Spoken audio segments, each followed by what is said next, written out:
Hello and welcome to everybody, and welcome to Swinging from the Hips. We're up to episode number 19, and today on the show, we'll look back at England versus Pakistan. We'll review that third test in the series, and we'll also look at the series and review that. We'll follow that by looking at the T20 series between England and Pakistan that will follow. We'll also have a look at the CPL table. Move on to the Aussie squads that are going to be replacing Pakistan once they finish their series. And if we've got time, we might look at a few other things too. But we'll get the other guys in. Well, we've only got Tarun on at the moment, so we'll get Tarun on board. And how you doing, Tarun? Good, Ashwin. How are you? Not too bad, not too bad. And you ready to come out of lockdown? Yeah. Look, it's quite easy to get used to, eh? Yeah, absolutely. It is actually quite easy to get used to. Not too difficult, really, is it? No. It's amazing how quickly your body adapts to doing That's, very little. yep. You still fill up So your day pretty quickly. So yeah. the only problem is the schooling the kids. Luckily, I'm not smart enough or I don't know, trusted enough to look after the kids, so I don't have that role in the household. Falls into the Yeah. wife's bucket. Anyhow, Yeah. we'll move on to the show in terms of this week in history, and we'll moving on to the 22nd of August. And in 2011, England complete a whitewash against India at the Oval. Sachin Tendulkar and Amit Misra batting on the last day looked like they'd engineered a bit of an escape. But when Tendulkar fell 9 short for what would have been his 100th international 100th, 5 wickets fell for 21. And that basically started to seal the deal there for England. Graham Scott Swan, who came late into the series, picking up 9 wickets in the match.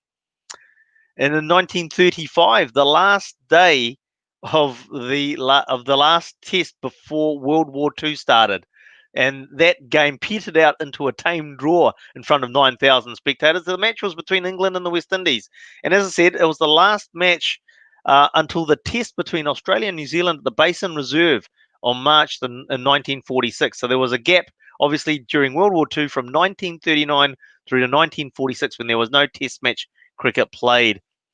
Moving on to the 23rd of August in 2009, and Ricky Ponting became the first Australian captain since Billy Murdoch. Remember Billy Murdoch in 1890? To lose the Ashes twice in England. England, led by Andrew Strauss, clinched the series 2-0 by beating Australia within 4 days at the Oval. Or sorry, that was in 4 days, not within 4 days. Moving on to the 24th of August, 1971, sees India secure their first test win in England. After conceding an first innings lead of 71 to England, India bowled out England for 101, England's lowest score against India at the time. India got to the 173 runs required for victory with 1.5 days left. So not within that one, they had 1.5 days to go and score their 173 runs, and they managed to get that with about a session to go. It also gave India the series win 1-0 and ended England's record run of 26 official tests without defeat. That's good. Okay. Yeah, that was quite surprising. I thought it was quite surprising when I saw that England had gone 26 tests without defeat. I'll just bring Tazz in, who's actually joined us as well now. So bring him in. Good evening, Tazz. How you doing? Good evening. Good. It's been good. Yeah, I've been kicked out of the living room, so I'm here in the garage. And the great thing about being in your garage is we've got awesome bats in behind you, and it And just it's not a gets you backdrop wanting to either. get in the net.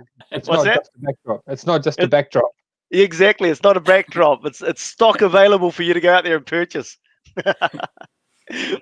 Just moving on with carrying on with history in 2015, and Kumar Sangakkara signs off his Test career not quite the way he wanted to sign it off, scoring only 32 and 18 and going down in a heavy defeat to India. Moving on to 1972, and Dennis Amos playing against Australia scored the first ODI century, and that was he scored 103 off 134 balls.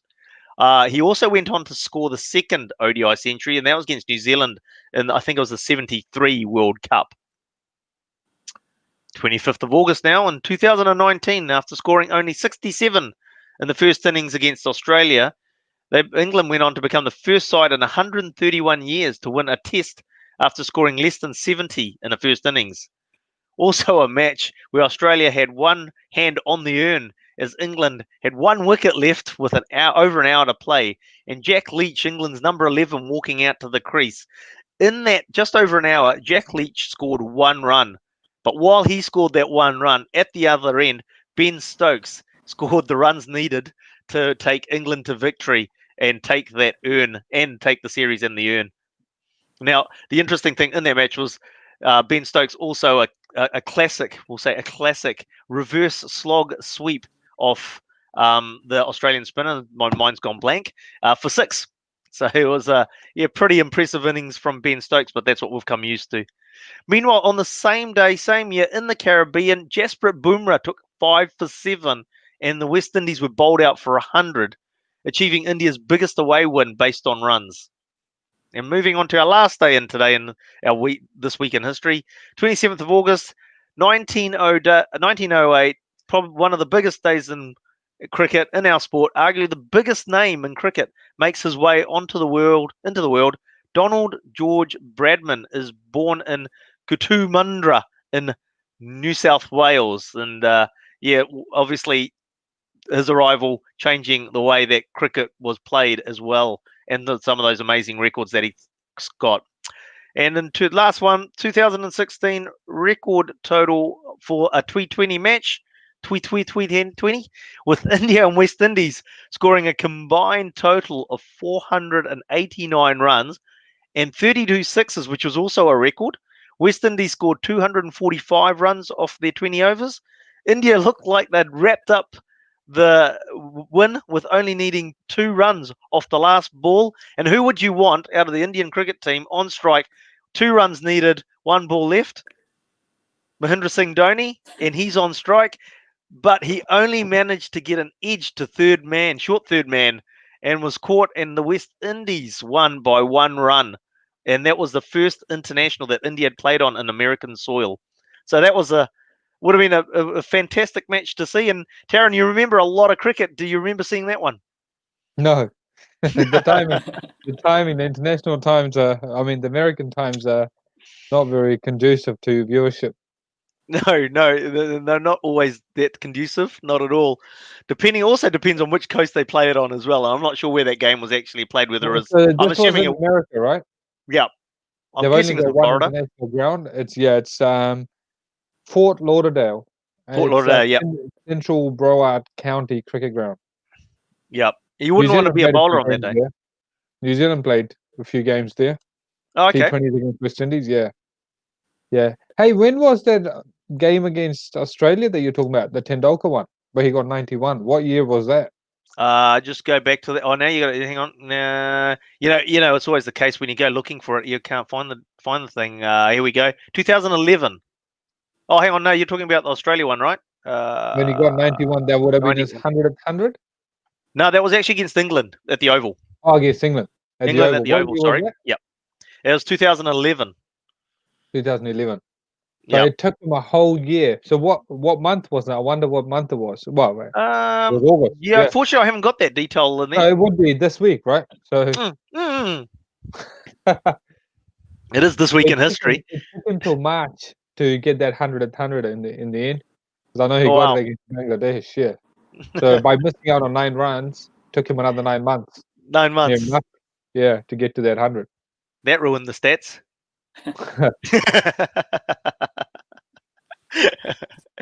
Well, we'll move on to this week in news, and rain wins in the 3rd test between England and Pakistan, but not before Jimmy Anderson was able to bring up 600 wickets. And we will go into that, as I mentioned at the top of the program.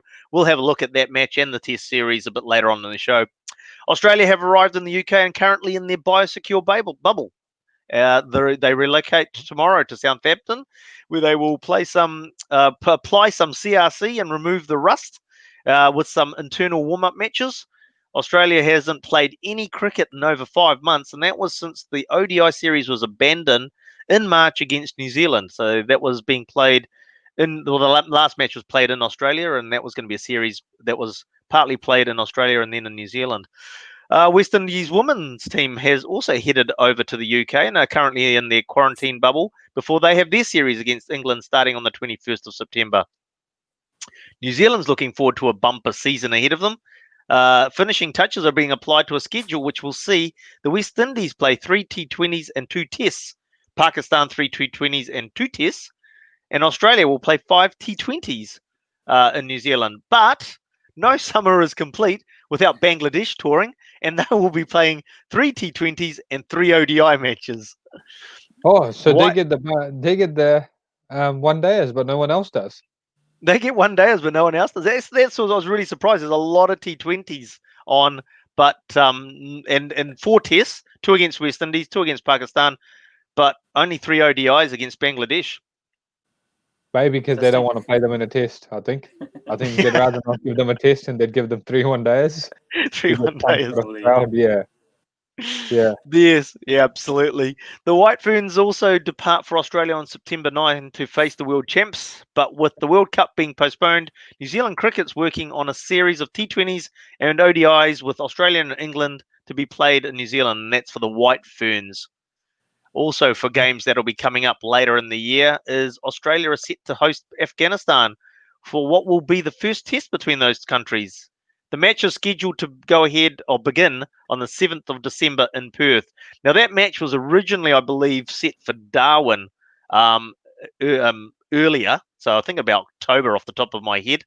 But what's happened with the postponement of the World Cup T20 match, with the rescheduling of IPL coming forward, they've moved that test against Afghanistan to the 7th of December. And New Zealand's Craig McMillan has been named Bangladesh's batting consultant for their tour of Sri Lanka. It wasn't too long ago he was the batting coach for New Zealand, so that's interesting that he's thrown the tower, moved on from there and moved on to being Bangladesh's batting consultant. He did dip into IPL for a little bit, briefly. But Yeah, I'm not sure if he's still there, but he was involved in the IPL too. So. Well, during the week when I was looking at that story, it seemed to indicate that he's still involved in IPL teams and coaching there. So again, indicate where it's a bit. Wasn't able to confirm that during the week, and yes. So, and finally, in the news this week, there were 3 inductees into the ICC Hall of Fame. Jacques Kallis became the 4th South African to be inducted.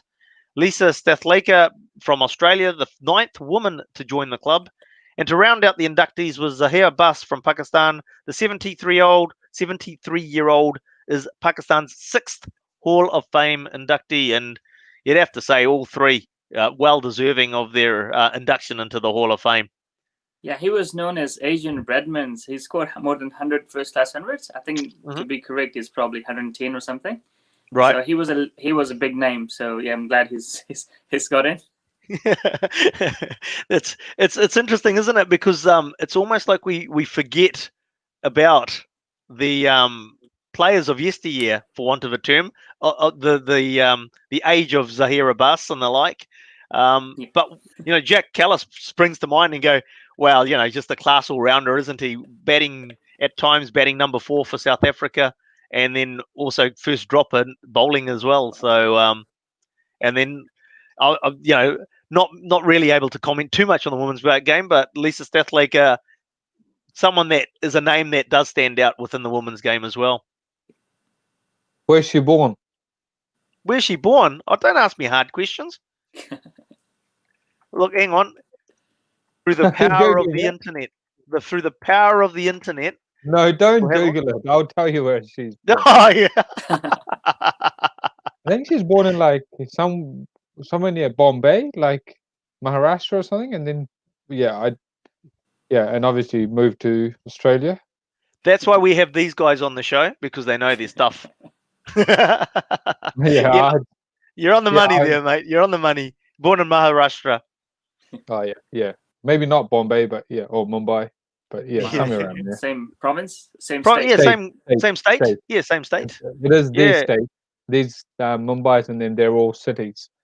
It's interesting though, isn't it? Because I mean, like we've seen it in the Australian men's team with Usman Khawaja, born in Pakistan, and then obviously family immigrates over and ends up representing Australia, and didn't really expect it within the women's game for some reason. I don't know why. I think you're going to see more and more. I think the way it's going. Yep. You will do, I think. It's just the way it's happening, and hopefully we see more of you guys coming over here as well, and like yourselves immigrating and then playing for the Black Caps, eh? Oh, can you edit that out or?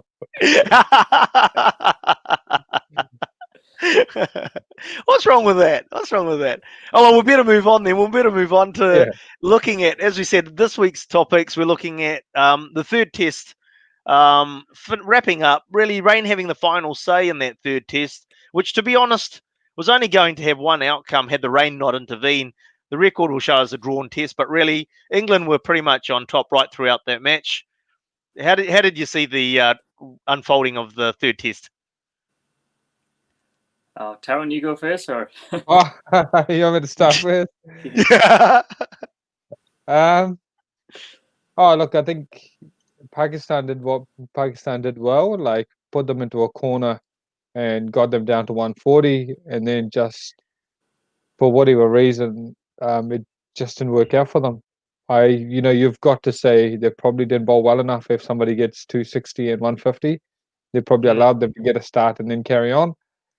And But Taz would know, all people that have played cricket know, once good batters get in, it's hard to stop them as the pitch flattens out. So disappointing for them, having done the hard work to get England down to 4 down, and they probably were 1 or 2 wickets away from breaking that batting order open and bowling them out for 280 or 28, whatever, under 300. That would have been a very different story. But wasn't to be, and they just got away from them. That's how I see the first innings. First innings. Taz, how do you see it? Yeah, I think Pakistan were defensive early on with Zach Crawley, and that really surprised me. I mean, even like last game as well, where Yasir Shah is kind of quite happy to give singles. Sort of. I think that's where Pakistan got it wrong. Got him in, and by the time he sort of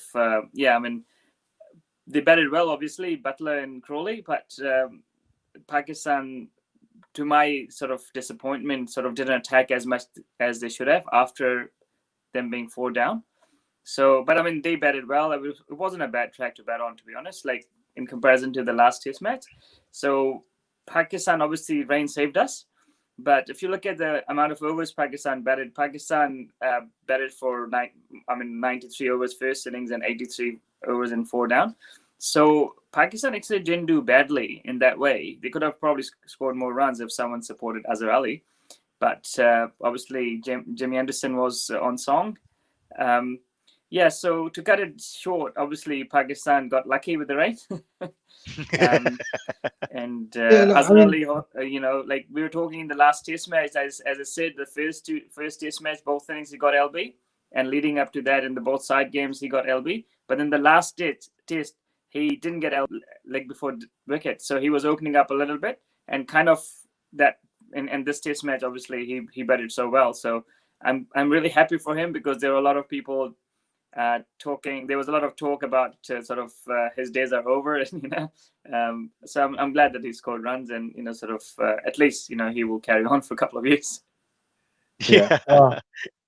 You can see where he was hitting the ball, like it was quite a concerted effort not to get tangled up with his front leg, which was pushing right across almost towards extra cover and cover point, in that area, and he was getting into a tangle. But here he was actually, that shuffle he was doing, he was making sure that left foot did not even come in line with the back leg. And it's quite shows really well what he was trying to achieve, when if you look at that drop catch of Stuart Broad off Anderson, when he punches it to Broad at mid-on, that he was actually allowing the ball to actually come in and trying to get his foot out of the way, and then he punched a few boundaries wide of mid-on quite nicely in this innings.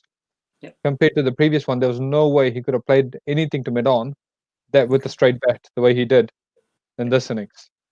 Rizwan, though, what a series he's had. 40 average, looked good. Yeah, the thing was, like, he was really tidy, apart from one, I think, sort of mishap, but he was really tidy behind the stumps as well. But Dukes in England, like, obviously, the keeper, overseas keepers generally struggle. Oh, You know. Butler dropped catch off Anderson. Oh look, He dropped, England's yeah, fielding was like literally club cricket. You know, I it haven't was seen. poor. Right? Pakistan looked like the better fielding unit Yeah, yeah. That's the first time I've seen Pakistan doing better than like any other opposition. Like and in the fielding, field. and Yeah, it was so England was poor. Like fielding was yeah, bad. It was really bad. yeah, yeah. But I've got to ask though. When I was watching some of the cricket and then I watched all of the highlights. I've got to ask. You mentioned you said, "Oh, it was a good wicket to bat on." If it was a good wicket to bat on, how how come the subcontinent teams, especially, but also all touring teams, get exposed so badly in England against Anderson and Broad? Like it's like they're playing on another wicket. And I'll give the factors like maybe there's light, there's time of the day, the bowlers are fresh. You give them all of that, but the dismissals suggest they're either opening up or they're playing away from their body, or how do you explain that on a goodish batting wicket? I guess like Anderson obviously being a world class bowler and that Duke's ball. Yeah, So with the Duke's ball, obviously Anderson, if you remember the first Test match, Anderson was trying to bring it like was trying to bowl away swingers from middle and leg, and it wasn't working.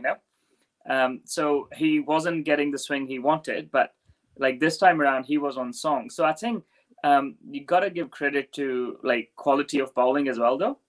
yeah, Like whereas like say Australian batsmen, they struggled. I think they were bundled out for 60 odd, if I remember, with um, like Broad taking 8 for or 7 for. yeah, yeah, yeah. But And that's in if you look Trent at their Britz no way. footwork, yeah, but if you look at their footwork, it's just like obviously with Kookaburra, you see the ball hit the ball like most of the times, and then hand and eye is good enough.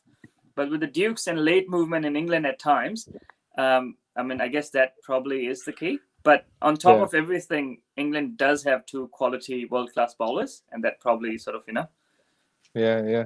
Well, I mean, look, they've got what 1,100 wickets between the two of them, and Mm. Pakistan's 3 quicks probably don't have 100. that's true. Yeah. You know that. So you gotta be a bit realistic.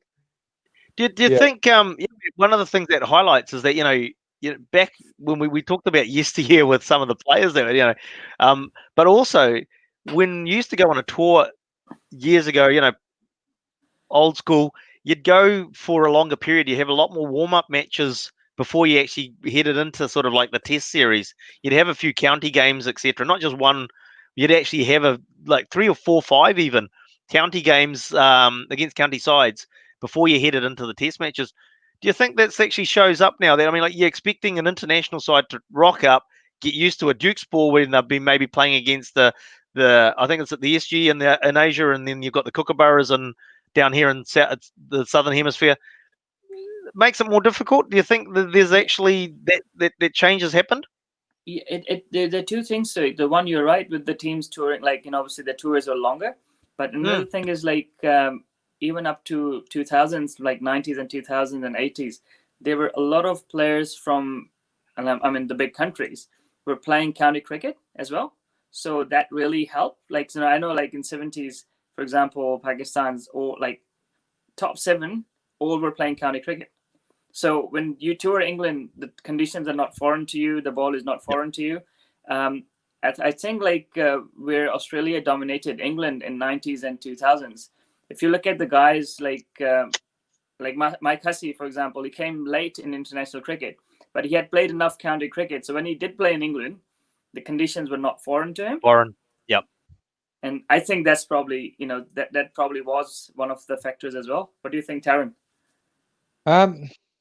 yeah. Look, I think, firstly, like this is probably one of the few unique tours where they actually had a lot of time to prepare. If this was a normal calendar year, they'd play one game. In fact, Pakistan probably would be one of the fewer countries that would actually allocate some warm up time because their schedules aren't as busy as India or Australia. So they wouldn't be in and out. They'd actually do some work. And so this was actually a unique year where they actually quarantined. Yes, they didn't get out, but they acclimatized much better. Then they had a lot of internal games as well. And then, in fact, I was thinking the Pakistani team after Australians and South African Kolpaks probably have more guys on the county circuit than a Sri Lankan or an Indian contingent. So they also have a little bit of that buffer still. They still have that long relationship with the county system. My take on it, Taz, is even if you go there and train and have internal games, the way to bowl with it, you'll be only facing your own guys. Yeah. And it's not the same as facing an English seamer. I think facing a Darren Stevens is very different to facing a Abbas. Yeah. No disrespect to Abbas or Darren Stevens, but completely different. And that's his patch, you know. Stevens will make a talk out there, and yeah. So I think facing an English bowler in English conditions is very unique and different. And you can't train for it. You just have to keep playing it, and that's what you're saying. The value of county cricket. You have to continually play it to experience it. Even with bowling with that ball. Yeah. And Stuart Broad bowled him out for, with his 8 for bowled him out for 60. The Australians had the same ball, and I'm pretty sure England did not get bowled out for 80 or 60. Yeah. No, There's a way to bowl with it, and you've got to be built to bowl that way. And it shows when you play away in Australia, the Australians have the upper hand. So I think it's just conditions play such a big part in cricket. Very cool. hey, look, and moving on to obviously, just talking about Zach Crawley with his 267. There's been a lot of raps given to him, and rightly so. For he's scoring 267. One of the youngest players. When you look at the number of players that have scored, I think a double hundred by the age of 22, he's right up high on the list, sort of thing. So, what do you? I mean, what have you seen of him, and what do you think his future looks like? Oh, I don't know. It's one fantastic knock. Yep. That's what I thought I'd ask, because it's like, is it just one knock? Do you see he has got the talent to then back that up? I don't remember the bloke's name, but he also got a big 100, maybe not a 260 100, but somebody got a big 100, and I'm sitting here, can't even recollect the guy's name. I don't think he even plays anymore. I think he's opening batsman for England. So there've been a few that have been a flash in the pan. I don't think this guy is like that. I think with Zach Crawley, his first class records outside Test cricket were not that great, and he's basically been picked on talent. So keeping that in mind, and if you look at how much the adjustments he's made, like to Abbas, especially because Abbas with the new ball or semi-new ball was doing a bit. So he was coming outside the line, outside the crease. But the good thing was he wasn't following the ball, so he was just playing through the line. If he plays and misses, so be it. And I mean, it didn't bother him that he was playing and missing. Whereas, there was other gentleman, Sibley, I think, and he was quite tentative, and you can just see that his bat swings got shorter, and he was more tentative. Whereas Zach Crawley was he's your modern batsman, like brave and sort of comes at you. He will have low or high scores. I don't think he will score 30s and 40s the way he bats. This is how I see it, anyways. So almost like a Steve Smith. Either get him early, or you're going to see a lot of him. Yeah. The guy I was talking about was Sam Robson. Wow, I never heard the name. He got 120, played 7 Test matches. Yep. I thought he was an Aussie. Yeah, played for England. Okay. Yeah. Nick Compton got 300s. Yeah. But a different age, different age setup. He kind of did the grind. Him and Carberry and those boys did the grind. But Robson got 100 against Sri Lanka, and that was it. And then not seen again. Literally, that was 2014. 6 years on, we don't remember the bloke. So it's a fantastic start to a career that is now set up. You've earned yourself time. You'll be allowed to fail a lot more. I think that's what you earn when you get a big score up front. Yep. Yeah, you just earn time. And people will be more. Yeah, basically, he's bought himself a few Test matches before they start looking at him if he is not performing. Yeah, and he will never be out of this. Yeah, you won't be out of the system, will you? When you score a 260, you don't do it, like that. You have to have a fair bit of special talent to do so. There was a meme out there on the supporters group. Tendulkar hasn't got a 250. Yeah, Zach Crawley does. So, Right. Yep. Wow. so it's I gonna did take not some more realize that. practice. Wow. Yeah. Okay. Hey, so moving on to looking at the series as a whole, I mean, great way for England to finish their whole Test cricket summer. They beat the West Indies in the Test series. Now they've gone on to beat Pakistan in the Test series. Great for them as they build up for the Ashes tour. I mean, you've got to go away with a lot of confidence if you're the English group, don't you? What do you I reckon, think Tazz? like England has a lot of question marks though, like because I mean Australian bowling lineup won't be nothing like Pakistani. They will be more aggressive, you know. Yep. And it's just like it's a tough one now because when you play series where like obviously you dominate. I mean England batsmen apart from like this game, like first two games, did actually struggle. So and there were question mark about. I've always every week I put a question mark on the spinner as well. So I think it would be interesting how sort of what squad they take and who they. Yeah. But I mean, finishing on a high note is definitely positive, and with Anderson back in form, that helps. Yeah, they. I mean, you touched on the batting there, Taz. I reckon they tend to kind of play two different teams, I suppose, in many ways. Like they're quite brave and bold in this decision making and selections. When they go away from home, they're happy to leave Andersons out and Broads out. If you go to Australia, you carry this bowling attack, you're not going to pick up many wickets. It's going to be 30 plus. You're probably going to have one chance of swinging the ball. That'll be day one at the Gabba. That's it. After that, it gets flatter, hotter, drier, and faster. So if Anderson's going to try and swing a kookaburra at 120 something or 130 something, followed by Broad at the other end, I don't think any Australian Test aspirational player will be losing any sleep. It'll be heavily reliant on Archer, and they'll probably have to kind of get that. Is there a Saj Mahmood?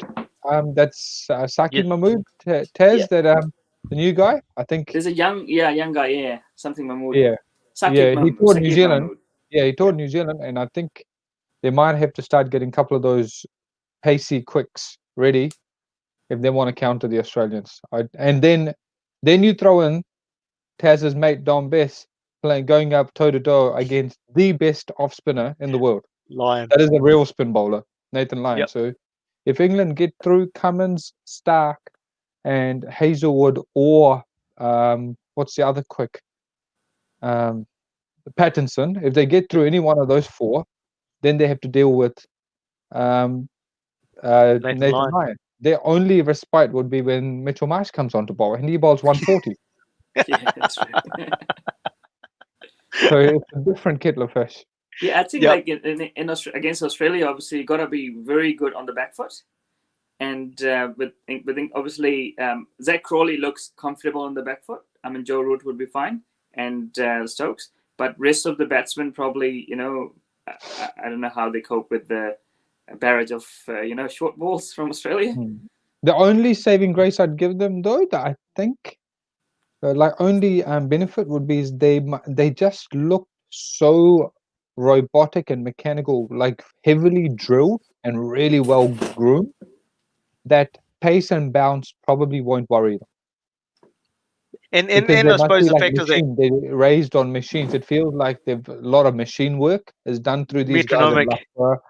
So but if you see Tarun, if you see Ollie Pop, he got one taken off of the length where like Nazim Shah got him out, and I think every time there was bounce from a good length, Pakistan got a wicket or a missed chance or something. And that's what I was like, if I was comparing that to Australian conditions, where you will get a lot more of those balls from taller guys. Yeah.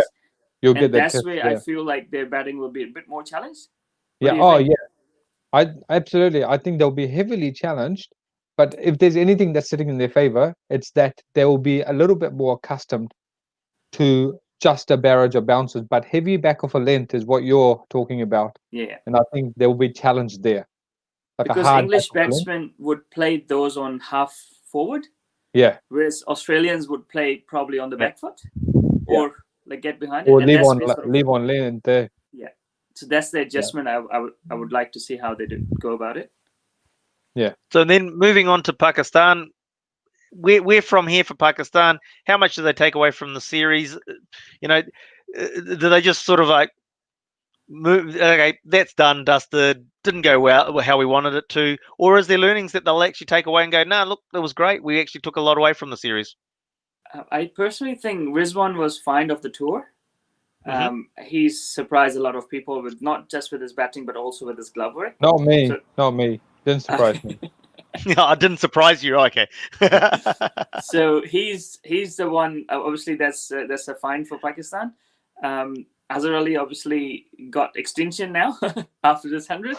But apart from those two, I don't know. I mean, Yasir Shah bowled well in one game and then struggled, like, against the wind, and this test match obviously struggled. So I think overall it's just more the strategy Pakistan coaching group has used, or their strategy around like the sort of field positions and all that stuff. So I think, I mean, the only positive I can think of is actually, Rizwan and Azhar Ali. So those two positives I would take. But a bit disappointed that Pakistan didn't win the first game. Look, I'll call it here. This series for Pakistan, with the squad that they're carrying, it's reminiscent of India in 2014 or 2010 when Kohli went there with big raps on his shoulders, did not quite get going, and 4 years later and came back and they kind of made amends, right? And they kind of put in a better showing. And I think this is where I'm just thinking of Babar Azam. There was so much around him. So, he was called the Fab Five, not the Fab Four, and everything else. He started off with a nice little 60, and then that was it. Yeah. So I think though, if he is in the top 5 in the world, like he is, like the Steve Smiths and the Virat Kohlis, he'll take a lot away from here. And I think his next tour will justify his greatness on the world stage, where he'll take the learnings, park it, come back and put on a show next time around. Yeah. And I think, Rizwan, massive find. You almost won, like, this is not Azhar Ali's first time captaining, and it's almost as if he hasn't gotten any better with age as a captain.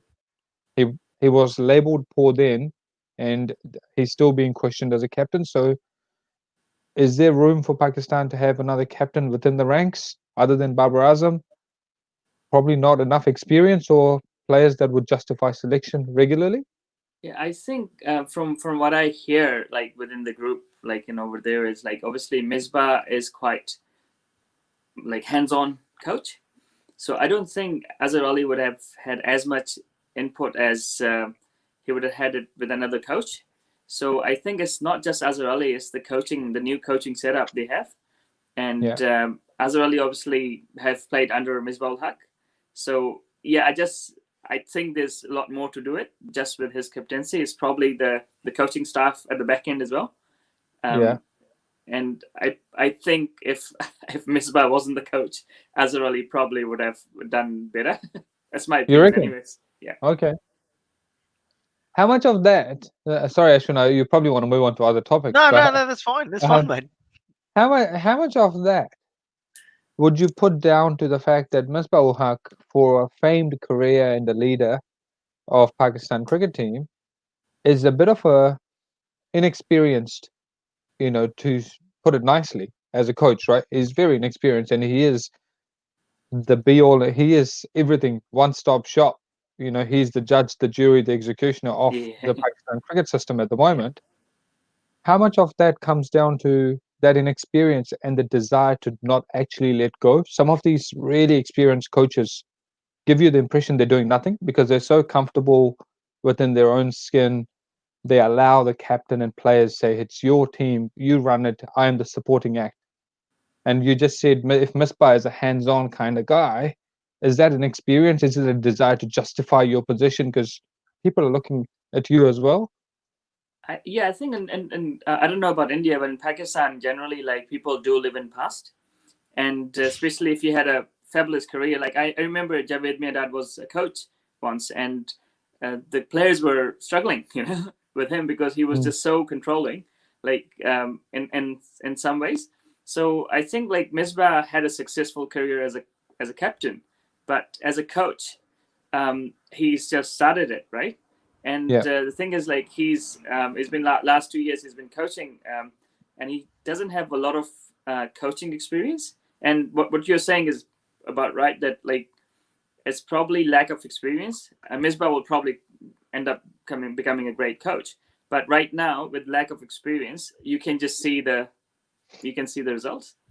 Yeah, and then it just kind of gets quite slippery from here. And the results, lucky it's a 1-0 result. It's not a bad result. If that was a 2-0 or a 3-0, then the heads will start rolling in the sense, not that I'm sure Well, the pressure Misbah will comes get a on. long leash, but he will internally start overanalyzing, changes start ringing in, then you start bringing in guys you know and trust, and your only other coaching fallback is a T20 campaign. So then suddenly T20 guys are playing Test cricket, and then you're bringing in guys that coaching staff that are mates that you worked really well with to conjure up Test wins as players, become your backroom staff. So you've suddenly surrounded yourself with even more people that have an experience as coaches, and then it just gets into a bit of a slippery slope. I agree. Yeah, I think that this is probably what is happening right now with Pakistan. Yeah. I mean, I do remember one thing we talked about on one of our previous shows is, something that's been a lot with the subcontinent teams is the fact is that we talked about whether the captain controlling things on the field, or whether there's messages coming from off field, and he sort of said notes are always going, subcontinent teams, notes coming from off field to sort of give instructions and the like. How much does that upset the team? And especially with what you're saying there, if Misbah's feeling uncomfortable about how things are going or his position in there, he's going to be looking to send messages on during the game as well, isn't he? Yeah, and the thing was, he was Azhar Ali's captain before, right? So Azhar Ali played pretty much since he came back to Test cricket in 2010. Good 6 or 7 years of his Test cricket all under Misbah, So it's kind of like he was his mentor, he was his captain. So I think that's probably where I feel like if the immediately retired players probably shouldn't be the head coaches. They could make great consultants, because obviously that's that's where they can help. But making them the head coach, which means that he's over Waqar Younis as well, and Waqar Younis is way more experienced than Misbah. So I personally think that backroom staff has something to do with Azhar Ali's captaincy, the way he is captaining. Yeah, that explains why there's a market for the Western coaches, because they seem to cream it up out in, the Asian markets. Bangladesh, like you pointed out, Craig McMillan, Sri Lanka's had God knows how many Australian and English coaches go through their system. The IPLs, it's flooded with foreign coaches, and you don't drive it aside. And Ravi Shastri, who's more of a really cool, like a really fun uncle to have at the thing, he's just the nice guy that says yes to everything. Like he just keeps them happy, right? He's the giver, he's Santa Claus. So other than him, you can't really pick up a really renowned Indian coach. You'd have to look back to Wadekar days into the 90s. I think, I don't know in India, but generally in India or Pakistan, you got to have a big name. So you have to have say someone like Wasim Akram or Waqar Younis or Misbah ul Haq, or these big names. But the coaching is completely different from playing, isn't it? In terms of, it's more about man management and strategic management and strategic planning. And that's where, like in Pakistan, if they appoint somebody who hasn't played much cricket at a higher level or highest level, everyone will question it, right? So people don't see that coaching is completely different from playing, right?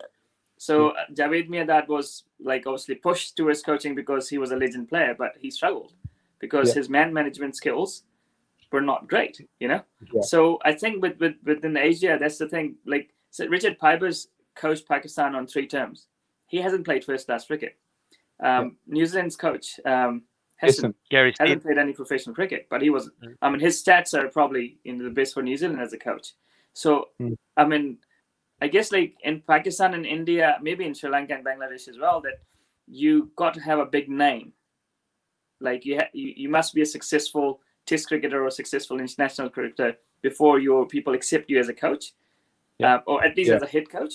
This is how I see it, and maybe that's where the foreign coaches do well there. Yeah, I mean, before you go into that, Ash, like before you pull us away to it, I will say, like, you know, some of these greats that you touched on, like your Waka Yunus, maybe not Misbah, I wouldn't put him in the same mold, but Waka, Wasim, Javed Mianda, couple they've had a stint at coaching. All these guys, I would put a blanket generalistic comment going, well, because they were so amazing skill-wise, they never had to really think. It just came naturally to them. And so their answer is like, oh, just hit the top of off. Oh, well, if I could do that easily, I would, but I'm just a mortal. So I need a plan B, C, and D because I cannot execute A 6 times, right? But these guys, just do that. And they can still do it at 45, run in and go boom. And don't worry, just bowl a Yorker. You know, so I think they were so good. They never actually like had to expand their horizon. And in coaching state, you need to kind of look at them individually and not just have one blanket rule for them. So maybe they've hamstrung there. I don't know. Well, we'll at that stage we will move on to like what's up next for Pakistan and England is the 3 T20 games that'll be starting this Saturday. What are we looking for happening there, basically, or who are we looking forward to seeing? What are the matchups? I don't know, Babar Azam for Pakistan, obviously, with the bat, as always. And, well, I guess, like, England is playing completely, obviously, different squad from their test cricket. Absolutely. So they've got fresh guys, you know, who haven't been sort of, you know. So Pakistan, Babar Azam, Mohammad Amir people would be looking forward to. I think on this tour, Pakistan has a slight disadvantage of not having crowd because place like Manchester, if they're playing at Manchester, for example, there will be more Pakistan supporters than England supporters. You know? So True I story. think in hindsight, Pakistan is kind of like Pakistan does better in England because the crowd it's almost like home crowd, you know. Home crowd. Yep, absolutely. It'll Yeah, be I mean, like, interesting sorry, Tarun, go away, you go. Sarfraz Ahmed coming back in with the white ball format? Yeah. Now I would put Sarfraz there, yeah. Sarfraz will be interesting to see. Babar Azam. What's the left-handed opener? He's back in, isn't he? The one who won the Champions Trophy. Fakhar Zaman. Fakhar Zaman. He's back in. Yeah, so he'll be exciting to watch. But yeah, Fakhar Zaman probably the most exciting one you want to see. And then, other than that, I can't see how they're going to stop England though. Like England looks very strong in white ball T20. And I mean, like, and they won't. And there's some players that they obviously in the test squad which won't be involved in the white ball. Oh look! I don't think they're playing any of the test squad. No. White ball. No. You've got Morgan, Bairstow, Banton supposedly is just amazing, Billings, and then add to that Joe Denley. You know, so I can't see unless you know Pakistan are quite crafty with how they utilize their bowlers. I can't see how they're going to stop them. Yeah, I guess like with Pakistan, obviously Amir, Wahab Riaz, the Ligi, what's his name? Shadab Khan, Imad Wasim. So I think Pakistan will do okay. Yeah, Pakistan will do okay because I think Pakistan has been reasonably successful in T20s because of their bowling. Yeah. You know, and this England side is probably more of a sort of like they're good bowlers, but they're more like batting wise, they're stronger. Yeah, that's what I mean. It's their batting power. Yeah. Their batting power will come up, and then they've got good like slow ball, like you know your Tom Currans, Adil Rashid's got a strong white ball record now. Moeen Ali, yeah, but I forgot about Imad Wasim. Imad Wasim will change what the front six look like. Yeah, all of a sudden, you know, it looks very different. So I don't think it will be. I mean, I think it will be a close series. It won't be sort of. Because England's bowling is, Jordan is there. I just saw his name. So he's obviously experienced player. Pakistan lacks a power hitter down the order. So Asif Ali, isn't he? He's playing CPL, so he's obviously missed out on this tour. There's this guy, Khushdil Shah, I think is a left-hander. He can hit a ball. But again, it will be a big series for him as well. I mean, he can hit the ball. He bats 6 or 7, but Pakistan still hasn't found a finisher who would be consistent. Yeah. Just so to answer Mitt's question there. So in terms of Asif Ali, are you surprised that he's not included, or no real He's surprises? just inconsistent. He just he can hit a ball. Everyone knows that, but he just can't hit it consistent enough. And he's Right. given enough opportunities, and that's why probably they brought in the new guy, Khushdil Shah. He probably bats 6 or 7, and Iftikhar Ahmed more of a batsman, but he can do a finisher's job. Asif would have been ideal on a good day, but he just hasn't been consistent. Yeah. Do you think that good. what do you think about? I mean, like in terms of the bowling for England, it looks like they've got some really good T20 bowlers, but there doesn't seem to be. They don't. I don't know. I mean, Chris Jordan there, but not the big star powered bowlers there, like a Jofra Archer type level. You probably Jordan's don't need probably there, Jofra isn't Archer there. Nah, Jordan's probably the star bowler there. Yep. In terms of experience, skill, and world class experience. Well, having played around these T20 And leagues. Tom Curran has been playing like in a few, like he played in BBL. He's been Yep. He's IPL. experienced white ball cricketer. Yep. Those two, and then it'll be the Saqib Mahmood. That's the one we were talking That's what about you're thinking earlier. about before, Slippery, isn't it? Yeah. he's getting quick. He's got he's a bit like Saj. Was it not Saj Mahmood, a guy who played in the Ashes and played in the Adelaide Test, the reverse swing guy Kabir in Ali? 2010 series? Nah. There's the another other guy. guy. Yeah, no, the Ajmal Yorkshire Shahzad. guy. Ajmal Shahzad or Ajmal something. Shahzad, Yorkshire, yeah, from Yorkshire. Yeah. So I think he's quite got a bit about him. Yeah. Interesting to see Lewis Gregory and we'll see what he does. I don't know a lot about him, but they're covered on the spin front. You know, you've got Moeen Ali. Moeen Ali, yep. Yeah. And Adil Rashid. Jason Roy opening up might be interesting. It'll be good fun to see him. And I think if Imad Wasim starts up, that changes everything. If you see Imad Wasim's track record, T20 opening up is amazing. First 6 overs is phenomenal, yeah. Yeah. He changes it. And then we all know England's great as a front runner, but if they get pegged back early, how will they come knowing Pakistan then will have an assortment of spin to dish out through the middle overs?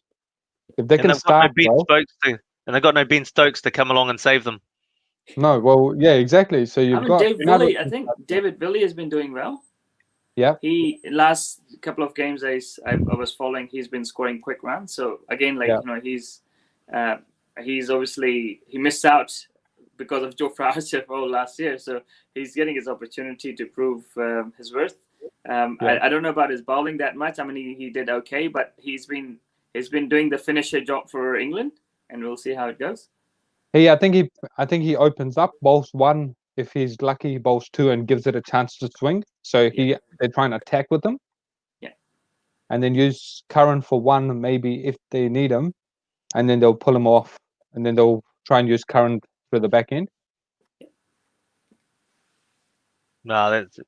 Well, we'll look forward to that starting on Saturday, and then we'll get an opportunity to discuss how that 320 games went in next week's show as we bring it to you. And I'm pretty sure all 3 would have been done and dusted by the time we come to air next Thursday.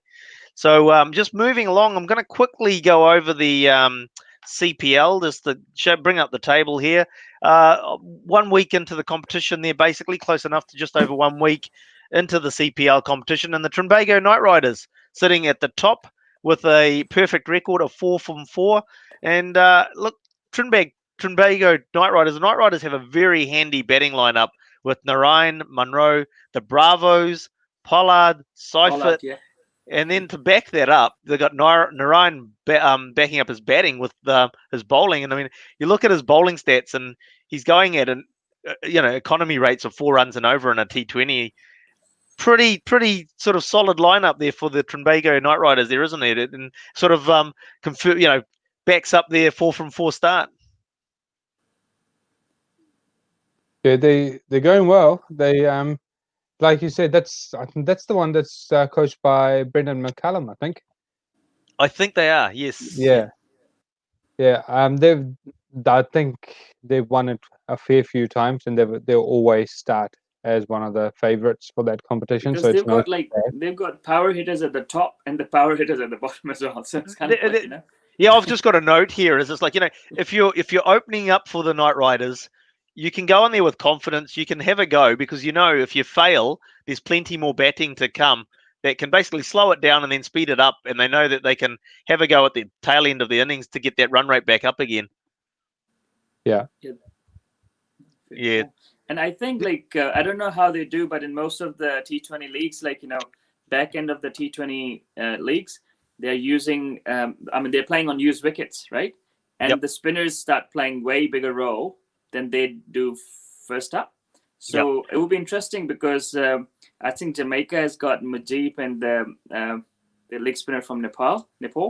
Barbados have Rashid Khan. So these teams are obviously low on the table, but if they're using the used tracks again, like in the future games, most of the tournaments I've seen, back end spinners start doing spinners pretty much controlling the games. It will be interesting to see how sort of next round, next week goes. Tarun? I think that's likely. Yeah, sorry, Tarun, where you go? No, I think what Taz is saying right, and it's going to be highlighted further with all games being played in Trinidad. 2 grounds. Obviously, it's 3. I think there's 3 possibly. 3 grounds, okay. Yeah, I think yeah, maybe you're right, 2 probably, but yeah, between 2 and 3 grounds. So they can't be on too many different tracks, obviously, because of just the way the setup also has to happen. Yep. And you're seeing scores are sitting either 170, 180, or into the early 100s, right? That makes you think there's one ground or a couple of wickets that are really good at a certain venue, and the other ones are slower, lower, tired wickets. And every time teams play there, it's just changing the demographic of the scores and who performs where. I looked at I've been watching the scores. The 2 spinners, Mujib and Lamichhane from Nepal, they're both going at 4s. They're going at 4s, right? That's unreal. And even they're in front of Narayan. Yeah, and Narayan's going at 5s. So it's already they're coming to the fore, and it's always been the case. In the Caribbean, it has been turning slow, low tracks. Yeah, so and I think the other thing is when they play, once they play under lights, it starts getting slicker, and then you can score. The dew comes in, and the pitches play well. But the day games, because of the timing and the way they want to broadcast it to Asia, the times might be a little bit different as well when they're playing it. Right. It seems to be now. I'm not sure. I mean, they haven't shifted it too much, though, have they? It's like, that's still no, not too much. Yeah, not too much. Yep. So we'll keep an eye on that, and it'll be interesting to see how that actually transpires. Because as you said, those pitches are going to get tired. They're playing on the same pitches over and over and over again. Whether it's 2 or 3, it's at the end of the day, it's limited pitches that they're playing on. There's limited time for the groundsman to get in there and to do any wicket prep or to do any maintenance, because basically there's games happening at least every second day there. So definitely, I think it'll be interesting to see as the tournament progresses, to see whether it stays true to form of IPL tournaments and the spinners starting to have more control in games. So we'll keep an eye on those. It's worth pointing out, like Munro in the top 5 run scorers so far, Munro's in the top 5. The other 4 ahead of him are West Indians. So there's only one foreigner in the top 5, and that's Munro. And below, and at 7 is actually young Glenn Phillips. Glenn Phillips, yeah. Ah, nice. Yeah. So the rest of them all local players. So it shows how well these 2 are performing.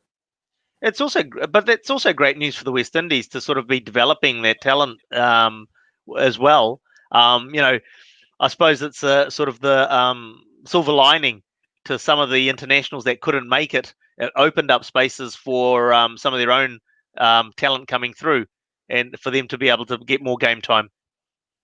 Yeah, exactly. Well, we're going to just I had one topic. I think I might leave that till next week because I want to make sure we give it enough time. It'll be basically us previewing Australia's tour, who will be basically taking over from Pakistan once the three T20s, three T20s are completed. Australia will then move in. They'll start with three ODIs and three T20s. We'll look at the Australia squad that will be taking place in those two series or two lots of games, and we'll do that next week where we can got a bit more time to go over the Australian players that have ended up going over there. One thing I wanted to bring up, that a bit of controversy around the third test and Fawad Alam's dismissal, and the fact is that Josh Butler getting his hands just ahead of the stumps, therefore making it a illegal delivery, which was not called. So I just wanted to see what your thoughts were on. Is it something that should be taken a bit more seriously, or is it something that, hey, look, it's a minor infringement. Let's just get on with it. I mean, I don't know. I mean, personally, I don't think that there was any advantage, you know. But again, like when a bowler crosses a line by a small margin, I don't think he's getting an extra yard of pace. So it's just a mistake by umpire, like they did in the World Cup last year, you know. So yeah, absolutely. Yeah, I think. I was sitting here going, okay, what are the advantages that would go to the fielder? I would say if it's a catch, I wouldn't worry about it. But if it's a stumping, then I'd probably It'd make a scrutinize it. difference. Yeah. Yeah, because it allows you to obviously remove the bails that much quicker, and the way this sport is played, it is milliframes, or each frame makes a big difference, so it does add to it. But if it's a catch and your hands are in front, I don't know, you're probably going to drop it, aren't you? A bit more harder hands and snatching at the ball or whatever. Yeah, it's an interesting one because I mean, like when I thought about putting it into the show today, I was sort of thinking, in terms of a catch, what's the advantage? In fact, you're actually robbing yourself of those extra thousandths of a second to actually take the ball. You're actually pushing your hands at the ball, making it more difficult. But then on the flip side of it is what Taz sort of said. Well, a bowler only has to have like a toenail just over the line, so to speak, obviously, and or will not have it, and it's called a no ball. So to be fair, do you call everything and just say, okay, that's the way it is, it has to be called? It'll make it easier if you just make it black and white, but Black and white, yeah. But you've got to be able to police it, and when this comes up, quickly look upstairs and then send it back. But I don't think that's in the law, is it, Taz? No, this is the first time obviously I've seen people no bowling to obviously because keeper taking it ahead of the stumps or like slightly ahead of the stumps, but I haven't seen anything like that in international cricket, you know. So personally, I think if there's a rule, it should be obviously umpires should look into it, and if he does it now, I'm sure he would have done it before, because the keepers have their habits. If he's done it there, he would have done it before as well, which means that obviously he's been getting away with it. Since you put it that way, then I've got to go with my mate Ravi Ashwin and say, well, he must have left his crease a few times as well. He seems to be. If you give him an inch, he seems to take a mile. This guy Butler. First it's taking a run, now he's doing this. I mean, we might need to get Ricky Ponting to have a comment on this, and then probably tell punters, hey, look, hard word here. Let's not talk badly about Butler. That's fine. That's not how we play our cricket. Hey, there's Butler, hey. So Ashwin, I'm surprised Ashwin hasn't commented on this on Twitter. What?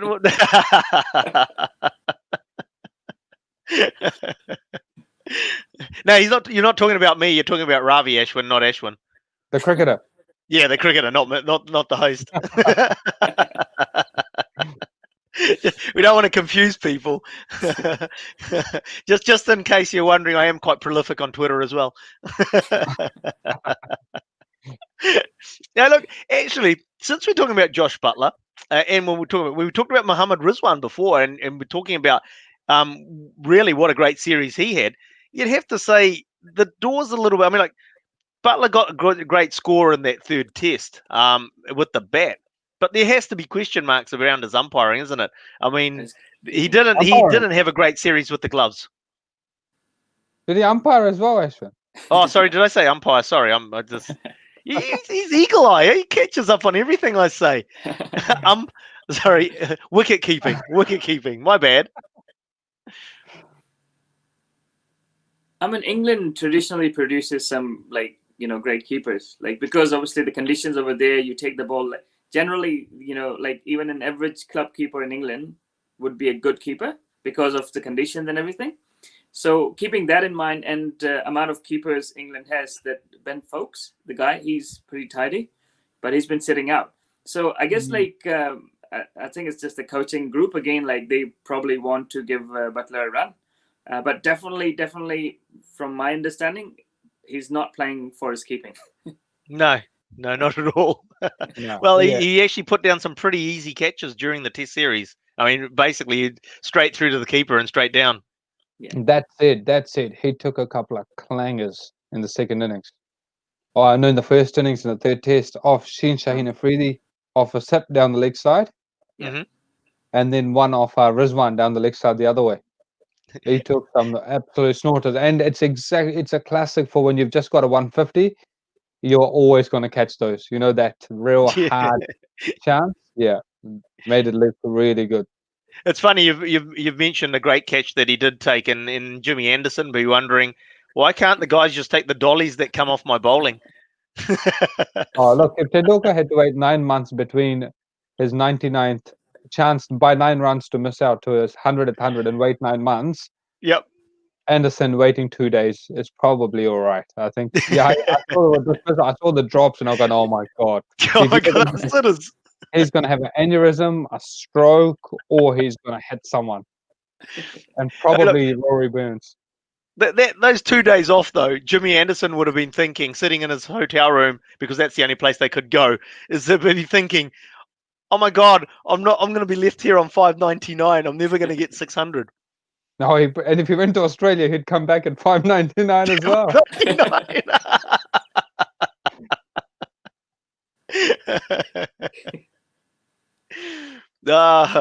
Oh well, guys. Look, I think it's a good place to wrap that things up. And thank you once again for coming on the show to discuss all things cricket. It's as I said way back earlier in the piece. It's great to have your knowledge on there to fill all the gaps. And well, I've just got a big hole of knowledge, so it's great to be able to fill that and with your expertise around the game. So thank you once again for coming on the show, and thank you all for watching the show today and tuning in week after week. It's really appreciated. Really appreciate if you can hit that share button as well as the like button, so we can get the word out there of our show, Swinging from the Hips, and also about New Zealand Sport Radio. Again, we've got shows right through the week, starting with on Monday night. We've got the Driving Wall show. On Tuesdays, we've got basketball. Wednesday night, there's the league show. Thursday night, best night of the week, we're Swinging from the Hip. And then Fridays and Sundays, we've got reviews and previews of Super Rugby. And obviously, all through the week, every morning at 7 o'clock, we have the morning sports briefing to keep you up to date with the latest in what's happening in sport right across the board. And if you tune in every day at 7 o'clock, you'll get updated on what's happening. So once again, thank you for tuning in. It's been great. And we'll see you again here at 8 p.m. on a Thursday night on Swinging from the Hip, and for your cricketing fix. Thank you.